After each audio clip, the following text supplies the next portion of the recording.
రాష్ట్ర విద్యా ఐటీ శాఖల మంత్రి నారా లోకేష్ స్ఫూర్తితో కార్పొరేట్ విద్యను పేద ముస్లిం కుటుంబాల్లోని పిల్లలకు చేరువ చేయాలనే సంకల్పంతో ఉచిత రెసిడెన్షియల్ ఇంటర్మీడియట్ విద్యను అందించాలనే సమున్నత లక్ష్యాన్ని ఆంధ్రప్రదేశ్ రాష్ట్ర వక్ఫ్ బోర్డ్ చైర్మన్ షేక్ హజీ అబ్దుల్ అజీజ్ సభ్యులు నిర్ణయించారు.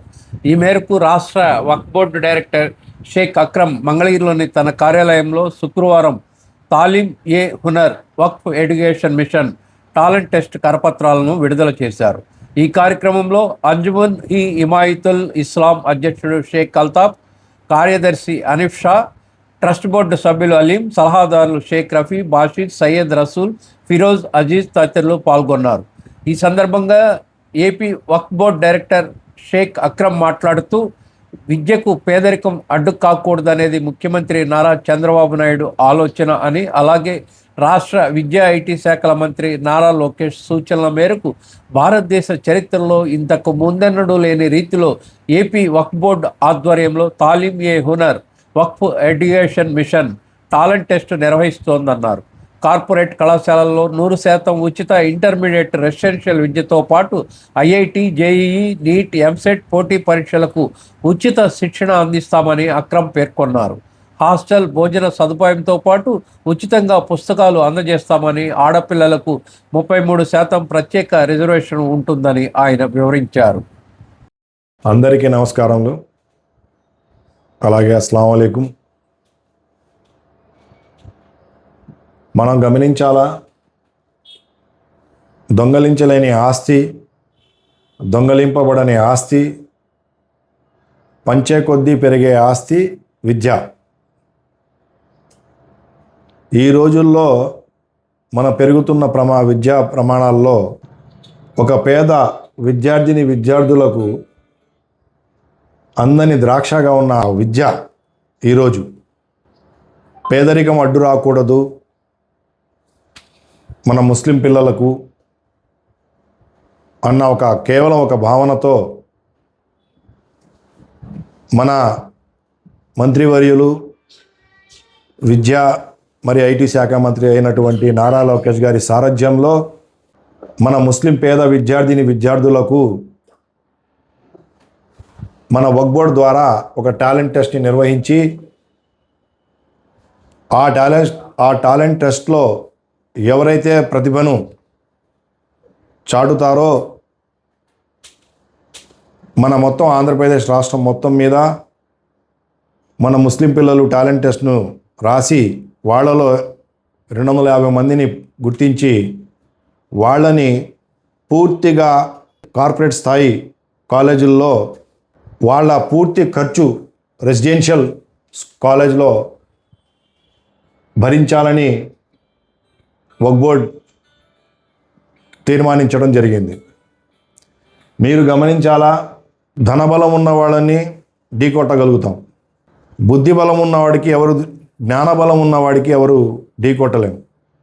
అది జ్ఞానం అనేది ఒక విద్య ద్వారా సాధ్యం.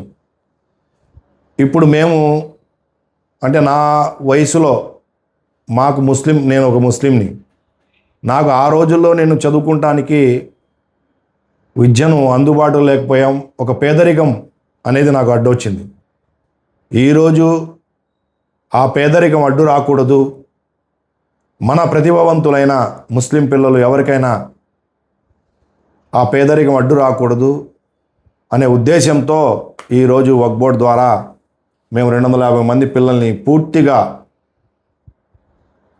వాళ్ళ ఖర్చుని భరిస్తానికి మేము ముందుకు వస్తున్నాము. కాబట్టి ఈ అవకాశాన్ని ప్రతి ముస్లిం విద్యార్థులు సద్వినియోగం చేసుకొని 12వ తారీఖు దాకా లాస్ట్ డేటు ఈ అప్లికేషన్స్ది. మీకు ఒక క్యూఆర్ కోడ్ ఇచ్చాం, దాంట్లో మీరు స్కాన్ చేస్తే దాంట్లో మీకు ఒక అప్లికేషన్ వచ్చింది. ఆ అప్లికేషన్ ఫిలప్ చేయండి. చివరి తేదీ 12వ తేదీ ఈ నెల 17వ తారీఖున టాలెంట్ టెస్ట్ను నిర్వహించడం జరుగుతుంది. దాంట్లో ఎవరైతే మెరిట్ విద్యార్థులు ఉన్నారో వాళ్ళని 250 మందిని తీసుకోవడం జరుగుతుంది. కాబట్టి దీన్ని ప్రతి ఒక్కళ్ళు సద్వినియోగం చేసుకోవాలని ప్రతి ముస్లిం విద్యార్థులకు మేము మనస్ఫూర్తిగా కోరుకుంటున్నా. మా వక్ఫ్ బోర్డ్ మీటింగ్లో ప్రతి నెల వక్ఫ్ బోర్డ్ మీటింగ్ జరిగిద్ది. ఆ వక్ఫ్ బోర్డ్ మీటింగ్లో వక్ఫ్ బోర్డ్ చైర్మన్ గారు అయినటువంటి అజీజ్ భాయ్ గారు సుమారు 2 గంటలు చర్చ చేస్తారు. మన వక్ఫ్ బోర్డ్లో దర్గాలకి సంబంధించి, మసీదులకు సంబంధించి మన ముతవల్లిలు కానివ్వండి, కమిటీలు కానివ్వండి వేస్తున్నాము. మన పిల్లలకి మనం ఏం చేయగలుగుతున్నాం, మన వక్ఫ్ బోర్డు ద్వారా ఏం అందించగలుగుతున్నాం అనే తపన ఆయనలో. దాని మీదే మా ట్రస్ట్ బోర్డుతో చర్చ చేస్తూ ఉంటారు వక్ఫ్ బోర్డులో. ఆ భాగంగా మన నారా లోకేష్ గారి సారథ్యంలో ఆయన స్ఫూర్తిని తీసుకొని విద్య అనేది మనం అందించగలిగితే ఆటోమేటిక్గా మనం డెవలప్ అవుతాం అనే ఒక సంకల్పంతో నారా లోకేష్ గారు ముందుకెళ్తున్నారు. అలాగే మా చైర్మన్ గారు కూడా మన పిల్లలు అనరు, ఆయన మన బిడ్డలు అంటారు. ఆయన ఉచ్చరించేటప్పుడు మన బిడ్డలకి మనం ఏదో ఒకటి చేయాలా అనే తపన, ఆ తపనలోనే పుట్టిన స్కీమే తాలీమే హునూర్. ఈ స్కీమ్ని ప్రతి ముస్లిం విద్యార్థులు హత్తుకొని ఈ స్కీమ్ మాది, ఇది ఇంతటితో ఆగకూడదు అనే ఆలోచనతో ప్రతి ఒక్కళ్ళు ఉండండి. దీన్ని కొంతమంది టీడీపీ, వైసీపీ అని ఇలా ఒక గ్రూపులో తయారు చేసి కొంతమంది చీడపురుగులు దీని మీద కూడా కామెంట్ చేస్తున్నారు. నేను వాళ్ళని చెప్పేది ఒకటే, వక్ఫ్ బోర్డ్ ద్వారా మన విద్యను అందిస్తానికి వాళ్ళ పూర్తి స్థాయి ఖర్చును భరిస్తానికి మేము ముందుకు వస్తున్నాం. మీరు దానికి సపోర్ట్ చేయండి, అంతేగాని దీన్ని ఒక పొలిటికల్ ప్లాట్ఫామ్గా చేసుకోబాకండి అని చెప్పి నేను వాళ్ళకి సద్వినియోగం చెప్తున్నాను. కాబట్టి ఈ స్కీమ్ని తీసుకొని వచ్చిన మా వక్ఫ్ బోర్డ్ మెంబర్స్ కానివ్వండి, ముఖ్యంగా మా చైర్మన్ గారు అజీజ్ గారిని మనస్ఫూర్తిగా మీరంతా అభినందించాలా, మనస్ఫూర్తిగా మీరు దువా చేయాలని చెప్పి, ఇంకా మీకోసం మేము ఇంకా అభివృద్ధి పనులు చేయాలని చెప్పి, మీ గురించి ఇంకా ఆలోచించేలాగా చేయాలని చెప్పి మీ అందరినీ మనస్ఫూర్తిగా నేను కోరుకుంటున్నాను. ఒక విద్యార్థికి 10th దాకా ఒక స్టాండర్డ్గా ఉండిద్ది. ఇంటర్మీడియట్ ఫస్ట్ ఇయర్, సెకండ్ ఇయరే వాళ్ళకు ఒక దిశ చూపిస్తుంది.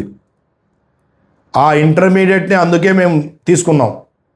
ఆ intermediate first year, second year పిల్లల్నే మనం టార్గెట్ చేసి వాళ్ళని గనక మనం మెరిట్ ఏదైతే కార్పొరేట్ స్థాయి విద్య ఉందో ఆ కార్పొరేట్ స్థాయి విద్యని అందించగలిగితే వీళ్ళు ఇంకా అభివృద్ధి చెందుతారు, ఇంకా పురోగతిలో వెళ్తారు అనే ఒక భావనతో మేము అందుకోసమే ఇంటర్మీడియట్ ఫస్ట్ ఇయర్, సెకండ్ ఇయర్ని మేము ఎన్నుకున్నాం.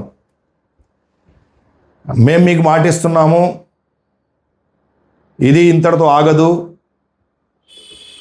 ఇది వక్ఫ్ బోర్డ్ భారతదేశ చరిత్రలోనే మొదటిసారి ఆంధ్రప్రదేశ్లో ఈ స్కీమ్ని ఏర్పాటు చేయడం జరిగిన ఘనత ఏమైనా ఉంటే కేవలం ఆంధ్రప్రదేశ్ వక్ఫ్ బోర్డ్ చరిత్రలోనే ఇది సువర్ణాక్షరాలతో రాయబడ్డ స్కీమ్ అని చెప్పి నేను సగర్వంగా చెప్తున్నా.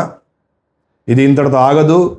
మన పిల్లలు ఎవరైతే మన ముస్లిం పిల్లలు ఉన్నారో వాళ్లకు ముందు ఐఏఎస్, ఐపీఎస్ కోచింగ్లు కూడా ఇప్పిస్తానికి మేము ముందుకు వస్తామని చెప్పి మీకు సగౌరవంగా చెప్తూ సెలవు తీసుకున్నా. నమస్కారం.